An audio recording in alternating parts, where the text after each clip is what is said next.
welcome back to Just Another Football Podcast. So, two things about this episode. One, it's gonna be very low energy from me. I am a bit, my voice is a bit gone, and I am a bit under the weather. But Fergal, thankfully, isn't. But he does have football in about like 40 minutes, so it's a quick one. Fergal, ready for this? Yeah, it's going to have to be really, really quick. So we need to talk about this speed, I'd say. Straight in. Hopefully everybody can keep up with me. Or you, listener, can speed up the... yeah, slow me down to 0.5, no. Yeah, slow it down to 0.5. I've got football. Because it's International Week, that's when Harry doesn't bother to show up. Yeah. And George is busy. I think George has an actual excuse, so he's working. Yeah. No, we done this bit last minute, so but there's not an awful lot to cover, so we'll it'd be nice for a wee change, wee short one. Fingers crossed. All right, straight in after this.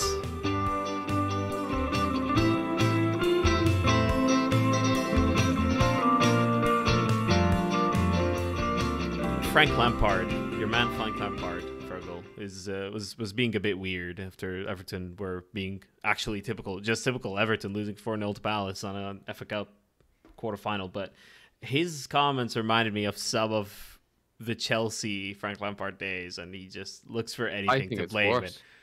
You think it's worse? It hasn't been as bad as that, to be fair. He managed to cram in a lot of excuses into 30 second bits in his press conferences. It was a good performance in that regard in the media. Is worse. I think just because Everton are obviously worse than what the Chelsea team are, they're in a worse position. Yeah. And I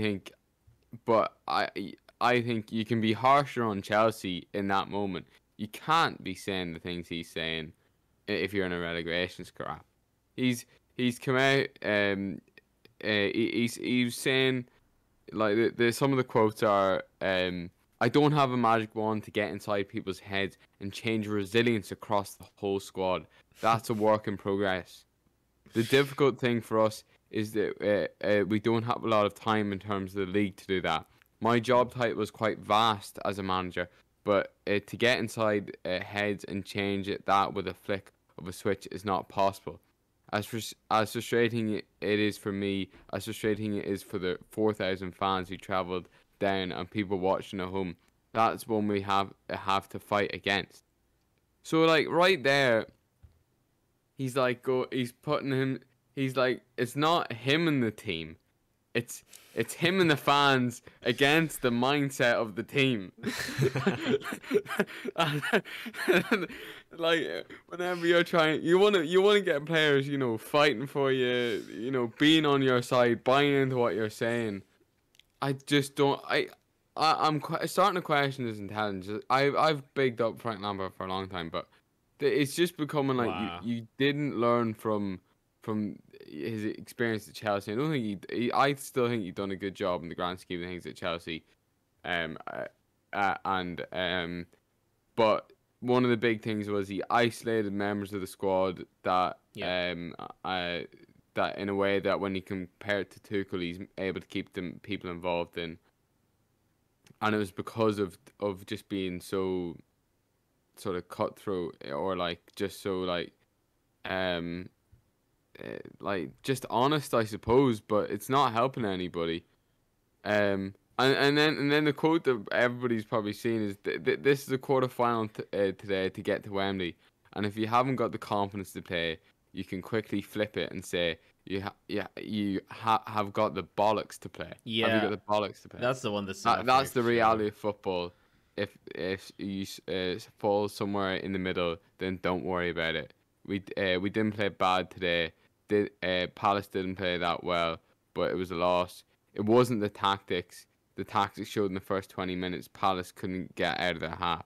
So all the time he's putting it on the players. He's saying it's not my fault. It's not my fault. And he also, I can't find the other bit, but he also said they have this mindset. Before I came in, that's not my fault. He's just taken no responsibility for any of it, and it's already looking like he knows they're going to go down, and he's he's trying to separate himself from the disaster that is Everton.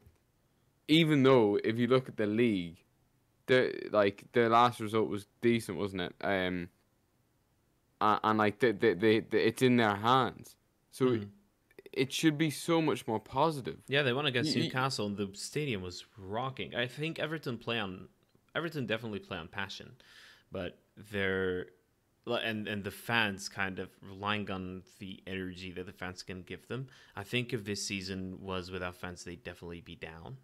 Definitely. It goes both ways, Ali. I've heard a lot of people that would know Goodison that they were saying like how whenever Goodison's in a good mood, it's great, but whenever they get on the players' back, it's horrible. It works the complete opposite. So it really depends on the energy the fans give them, but also how Everton start games for me, or the way the game develops in the first half. If it seems like Everton are in with a chance, or it goes first half 0-0, then the kind of encouragement carries on. But I think and also Everton fans are going to get to a point where they're losing the will almost. A lot of fans' mindset comes from whatever the manager is saying.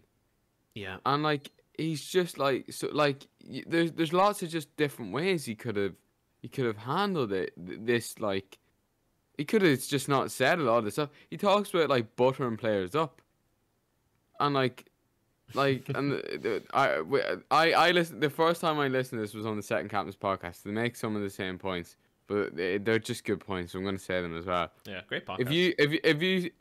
If you are buttering someone up, the whole idea of buttering someone up is you're telling them they're not as good, or they're telling them they're a lot better than what they actually are, in the hope that they actually sort of raise their performance to what they think they are. Yep. That gets shattered if you're then told I was just buttering you up. And it's contradictory. And so the next time someone gets, a big clap for doing a 5-yard pass, which is the sort of thing you do, you're buttering someone up. It's gonna come across so disingenuous. They're not gonna buy into it, and it's gonna make them feel even worse. If someone's being like sort of patronizing to you, like saying well done, and you just know they're doing it to maybe make you feel better or something like that, it almost makes you feel a bit more worse. Like I think. And it's just his man management is in this situation is terrible. Never mind his tactics. His tactics could definitely do with improving, even though he says there's nothing wrong there. But at both Chelsea and Everton, there's been a clear need for an improvement with defensively, and that's something that he struggled with. So. Yeah. But yeah, that's my rant on Lampard, and and that comes from me as being a big fan of his, which is why I want him to do well, which is why I'm frustrated about just how that press conference. It's just ridiculous. There's no other. He couldn't have actually thought of another way to slag off his own team and to distance himself from the performances as much as he did. I don't know what else he could have said other than like, someone's holding my family hostage to make me do this job. That's the only reason why I'm here. Please help me. If you look at when he blinked, it was Morse code for SOS. I don't know what else I don't know what more he could have done really. I don't know. I wish George was here to talk about all this. He's arguably like someone who will defend both like two specific people, Mourinho and Lampard, to the hilt. It feels like with George, but I'm quite I'm quite pro Lampard, but there's just no leg to stand on with that. It doesn't make any sense for the position they're in. He needs to be a siege mentality. Everybody pulling the same direction. It sounded do that. A bit spineless from Lampard. But what else doesn't make sense? Liverpool City at Wembley on a day where no trains will be coming from either Liverpool or Manchester, I believe, to Wembley. Like there will be major access issues for both sets of fans. With, I would guess, 20,000 plus fans will be having to make their way down from up north. But yeah, now that got me thinking, Fergal, where would you choose as an alternative semi-final option? I can think of a few, but for me, The Aviva Stadium for me. Aviva Stadium for you in Ireland. Yeah. Well, my choice is Cardiff, Millennium, Cardiff. So that both would be outside of England. You could go and play in Villa Park. I think Villa Park would be a great option. Not Villa Park. not very far I mean, by. Old Trafford. Old Trafford's quite run down at the end of the day, and not a great place to go apparently. But yeah, that's quite difficult. That's quite difficult to kind of grasp the concept of, and why does it have to be in Wembley? And apparently the FA were warned about this in 2019, that at some point there will be a disruption. Given the calendar and train operations, there will be a disruption to FA Cup semi-finals in the near future. The FA just ignored it, and now we're at a place where the FA Cup semi-finals are very soon coming, and the bigger fixture of the two, Liverpool City, obviously both going for the Premier League title, are not going to be allowed in. What do you think of the Diogo Jota goal? Very quickly, looks offside, was onside. The drawing is quite weird. I don't know. I only saw this briefly on the timeline, so I saw one photo that made him look offside, one that made him look onside. Exactly. Brings thoughts about VAR and but angles. the only thing is the one that was onside, like, I didn't see anything wrong with it for it not to be. It was just that there was another camera angle with no lines drawn that made him look offside. The so one from I go right? with the one that doesn't look, that had the lines drawn and doesn't look like he was off, like. But yeah. But going on the whole Wembley thing, Go on. a point was made, like, that, you know, it was another podcast, can't remember what it was, but they're stealing everything today, so I am. But they made the point that Wembley's really awkward to get to in general for everyone, because it's not in central London. You have to travel a good bit to it. I've travelled to it before. I think we went on the tour visit when I visited London. It's a wee bit out of the way. So you'd have to travel to London and then travel out to Wembley. You can't just go to Wembley, so to speak. Yeah. And then the point was it obviously it's there for the England team, fair enough, but a lot of the people liked it whenever the English team toured around for the time that it was getting built. Yeah. And I think about it, I was like, that would be so much better, like, because it's very much like, if anybody up in the Newcastle, it's a long trip to get down to it, and I would say it'd be like a much more I don't know, it would get the whole country going more if you could travel around the whole each different big stadium around the country. Yeah, I know. I'd say it would galvanise the country quite well. I know Spain do it.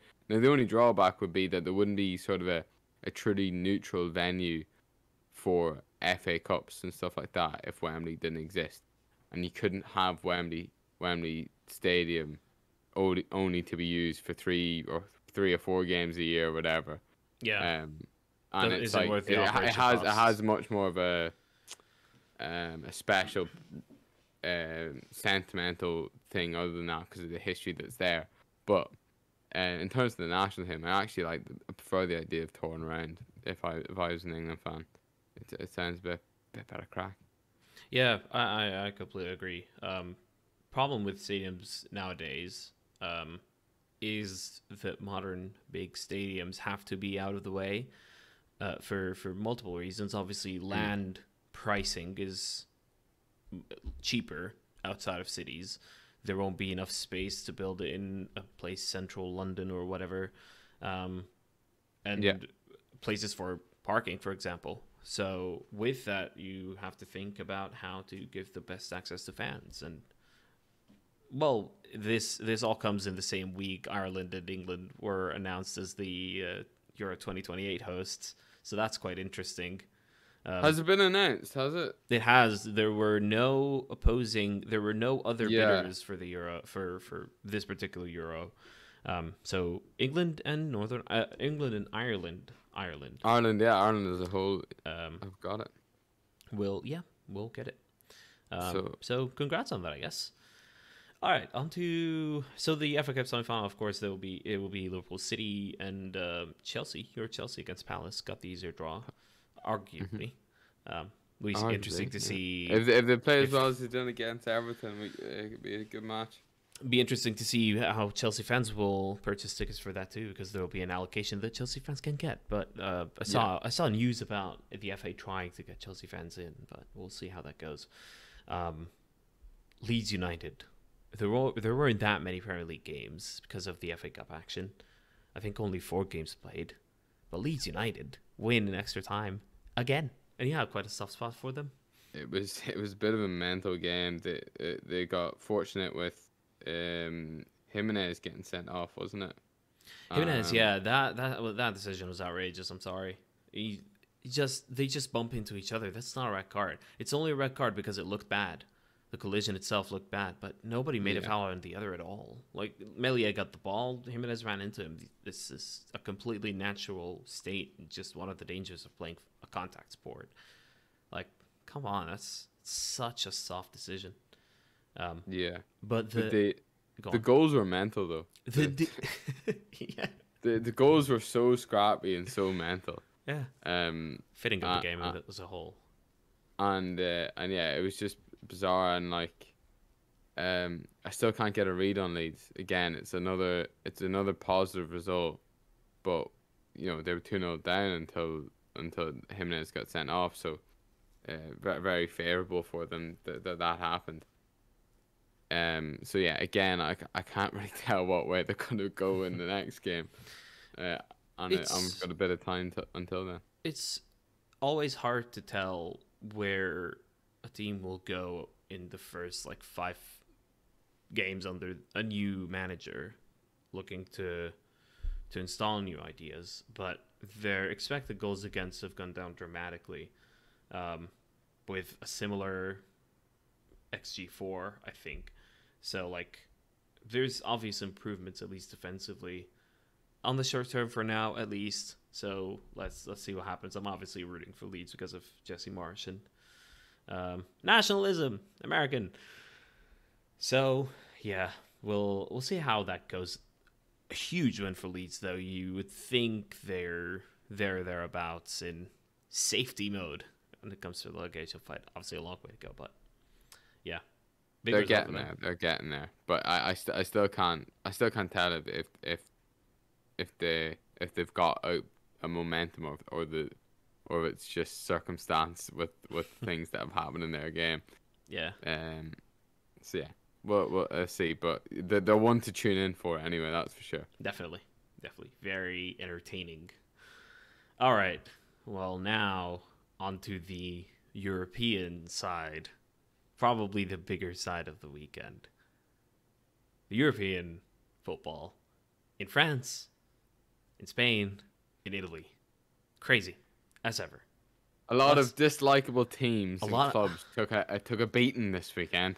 This was one of the best Sundays for me. Liverpool going through the FA Cup.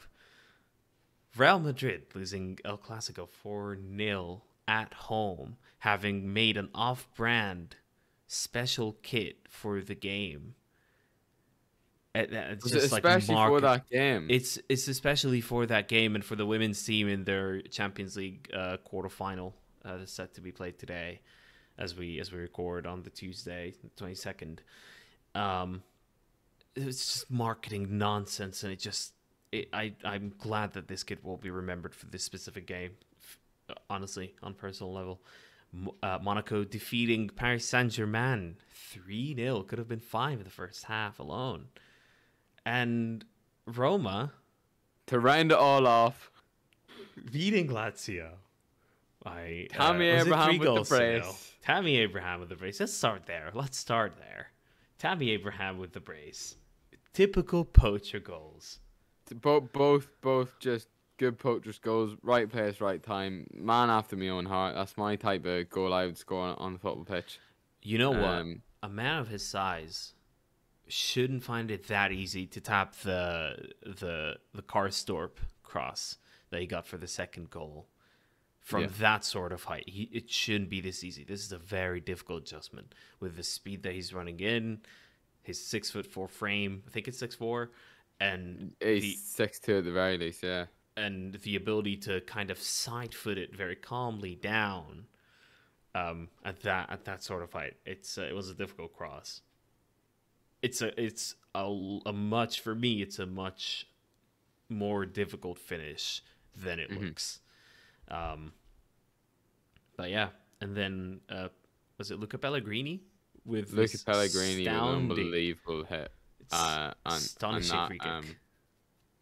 That sent Mourinho and his team on their way, or rounded it off really in the first half, 3-0, and then no further goals. It was I saw a bit of it. I was sort of flicking between a lot of different sport on at the weekend. There was rugby, there was F1. Max Verstappen again.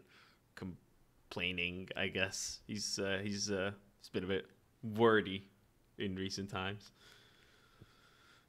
He's doing a Lampard, is he? Doing Lampard. But yeah, so the Clasico though, I watched a good portion of that, and Aubameyang was doing unbelievably, and then I thought Aubameyang was on loan. My Arsenal friend was like, no, he went on a free. Yeah, he did. And I had to double check. It's like, no, surely not. And I was like, I thought it was a good deal to get him on for him to be on loan in my head, because that's what I thought it was. Then I'm like, oh, you didn't get anything for him. Like, nothing. It's that bad. Although not long ago he was scoring in North London derbies. I'm like, surely you could have got something for him. And then he goes and scores. He nearly scored a hat trick. Probably should have scored a hat trick. Oh, should have, yeah. And missed an absolute sitter second half. But Barcelona looked really, really good, and Real Madrid looked like they just play straight through them a lot of the time. You know why that was? Because I think Carlo Ancelotti played around too much with the tactics and got it horribly wrong. So he set up in what looked at the start like some form of a 4-3-3 that Modric would be a kind of a false nine. It's very Football Manager. It's really strikerless. There's some Football Manager streamers I know that would not even play a striker. So I even did it in my stream, Tacticality on Twitch. Feel free to follow. So you would have like 3 midfielders, two of them center mids on attack, and then 2 wingers, and then you kind of rely on third man runs. It felt very much like that. There were no strikers at all, and then you look at the shape afterwards, and it turns out it's a 4-2-4. Casemiro, Kroos double pivot, Modric, Valverde up front, and Rodrigo and Vinicius on the sides. And it's just like you have Luka Jovic on the bench, just use him at least as a focal point. Something in the box, something. It was no Benzema, no Party, and somehow that just, because the tactical changes made, it ended up just affecting the whole team, not just the attack. Definitely. And it was like a hot knife through Barcelona. It just cut straight through them. Some brilliantly worked goals, it must be said.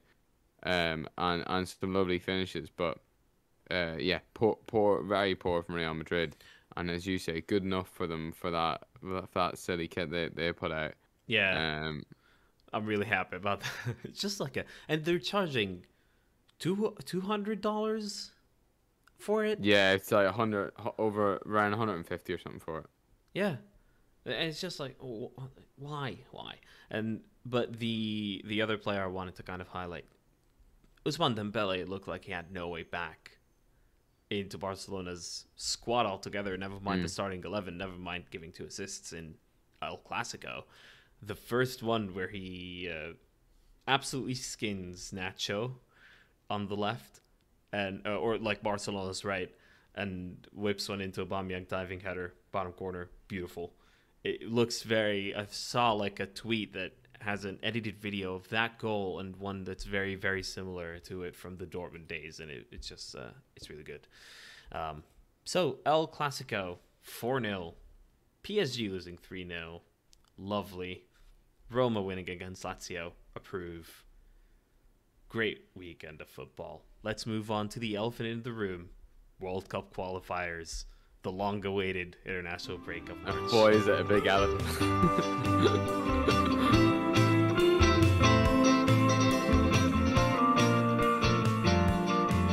Okay, so there's a lot going on in Africa, in South America, in North America, and in Europe. But we'll focus on Europe first, because this week we will learn about the fate of either Italy or Portugal, or both.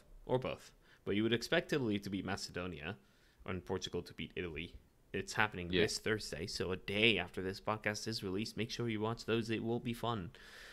And then 4 days later, the final of the semi-final of this bracket will be played, which is very likely to be Italy or Portugal. So this week, before next episode, we will learn if Italy or Portugal are in or out of the World Cup, or both. Who do you have? What way do you see it going? Do you think it's plain and simple? It'll be Italy, Portugal in the final then? I think Italy qualify for the World Cup personally.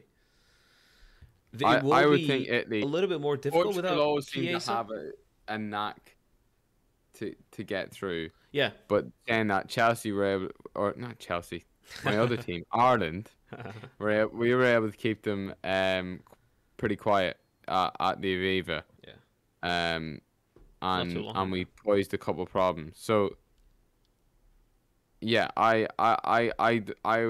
think if Italy played as well as they did in the Euros, even without Chiesa, that they should go through. Just because they're just better organized. They get more bang for the buck out of their quality players, whereas I don't feel like Bernardo Silva, for example, or Bruno Fernandes get do as well. Yeah. It doesn't click as well. Bruno Fernandes. We'll see. I'm just thinking about. As I'm saying that, I'm just thinking of all the great Portuguese players there are at the moment, like Ronaldo Sanchez, Cancelo. Well, Italy are European champions. This is it. But they are without Chiesa, ACL injury, of course. So yeah, there's positives and negatives for each one. I just think Italy have the better squad harmony. Just more and manager. Cohesive, isn't it? Exactly. So it'll be Italy. The other side will be decided in June because of the Ukraine-Russia war. Poland got a pass against Russia, of course, and then Wales were set to play against Ukraine, and that has been delayed. So Scotland. Wales were playing Scotland.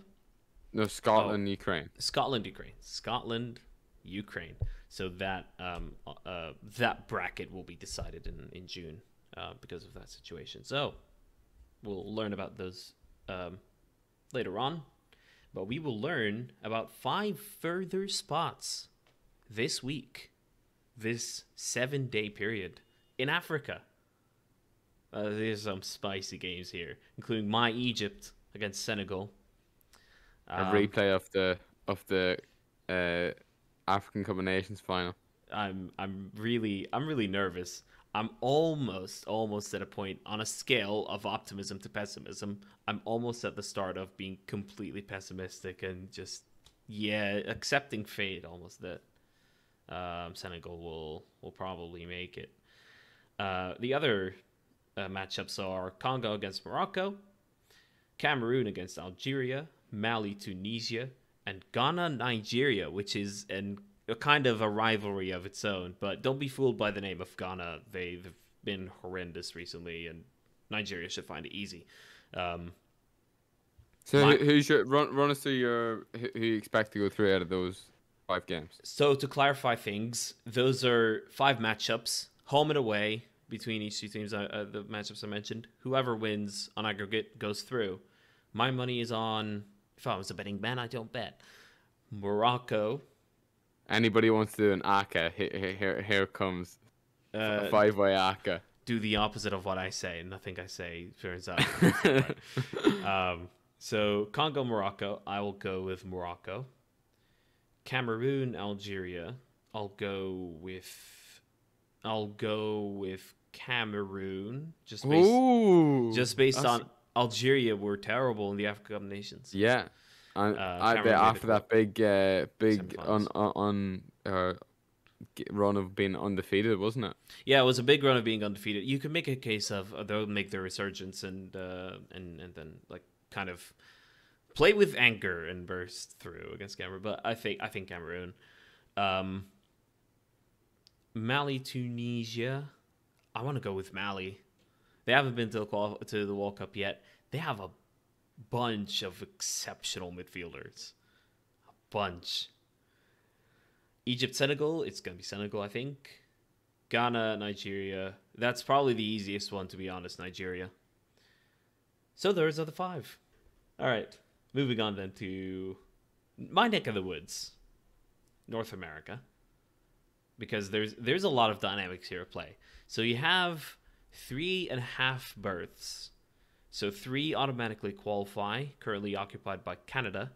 All but qualified with 25 points from 11 games, playing Costa Rica. If they win, they get through. United States and Mexico are 2nd and 3rd, with a difference of 3 goals. The U.S. go to Mexico at the Azteca this Thursday. And Mexico play with fans for the first time in 3 games because they were punished. So if Mexico beat USA, obviously they go above USA by 3 points. Now the problem is, the very next match, the round of games, Panama play the US. Panama have currently 17 points. If they win their first matchup and then beat the United States, which they are kind of capable of, the US would be down to 4th. So we have Egypt playing the African champions in Africa's qualifiers, and the US, who can potentially be in a bit of a precarious situation after this round of games. Big week for me. On a very personal note. We can't have it that the only representation out of this podcast at the World Cup is England. We can't have it, right? I need a team from you that I can get behind, whether that be Egypt or America. I need one of them there. We'll see. I think the US should be fine against Mexico, given Mexico's run of form. Although Serginho Dest, Weston McKennie, and Brendan Aronson all have injuries at the moment for the US. Huge misses, 3, guaranteed starters. But I think we have enough depth. So Pulisic is in good form as well. Pulisic's in good form. So hopefully he'll carry that on to the US. Some comments from him recently about the pressure of being the United States star man and from such a young age, which I found interesting. Canada are without Alphonso Davies again, but that shouldn't be an issue because they've not been with him for a while. Mexico on bad form, so it's what's a very your prediction then? dynamic. What's your 3 and then your 4th place to go through? I think it'll stay with the same order as it is: Canada, US, Mexico, and then Panama in 4th. I think that will be the order by the end of this round and the end of the qualifiers in general. Okay. And it's interesting you say Pulisic struggles with being the main man. It doesn't surprise me because anytime I've heard him talk, he doesn't have much of a presence. For me, I don't. You've probably seen him more of as the main man in interviews and stuff like that. I'm seeing him as a squad player, and it would surprise me that if he wasn't if he didn't struggle with that sort of thing. It doesn't really come across as if he's like he's nowhere near one of the leaders at Chelsea. and to be the main man for a country like America, you would expect that if he stepped into Chelsea that he would be close to being one of the leaders of it. Yeah. But like you could name probably half the squad that you put ahead of him, in my opinion, in terms of that. Yeah, I mean, I agree with everything you said. And as someone who kind of grew up watching football in Egypt are kind of my main national team because I grew up watching them rather than the US. I don't have the same kind of sentiment towards Pulisic.